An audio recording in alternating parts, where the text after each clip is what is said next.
I know na police station Onitsha, Anambra State. One night we got follow. Yes, come close. Only yesterday, due to Governor Surudo Nyalolo.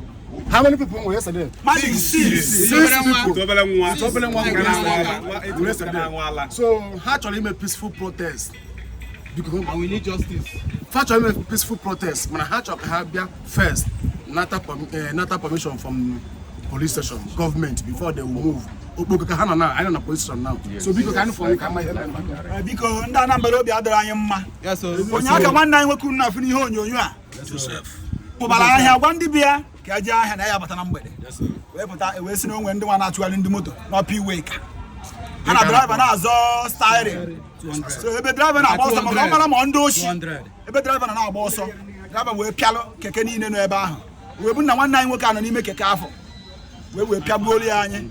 Mmadụ 6 ka apiagbulu onya. Utu obele mmadụ 8 months. Ebuwa n'isi. So anya ka ji we pụta. Iwe dị anyị n'obi.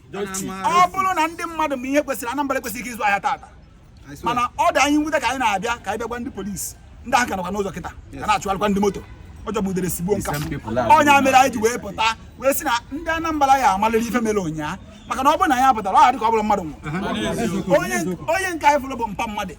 Apga chairman Ward 2 Oba. The airport. Onya dị iva. So ihe anyị ji wee bịa bụrụ ife ọzọ bụ ka mba ụwa malụ and ụta ka ndị mmadụ si eme gịnị si anwụ si budebe ndị Igbo na gịnị naanị Igbo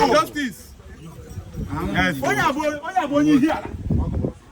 So ihe anyị na-ayọ gọvanọ bụ anya asịrọ gị ana n'ụtụ gọvanọ anya asịrọ gị ana n'ụtụ maka na ụtụ ị na-ara ka ị ga-edozi Anambra mana nye ndị isi dị mma tinye ndị isi dị mma ọ bụrụ na iwepụta ndị task force ma ha dị emetara ife ekwesịghị emeta echeji efa ọ ị na-eme ha gịnị ị na-enye ha gịnị training a na-enye mmadụ training onye na-ekwetazi training mee gịnị ewepụ ya chọọ ndị isi dị mma inye onye oshi onye ogbu mmadụ si eje naba ego onwe ihe o ji ndị mmadụ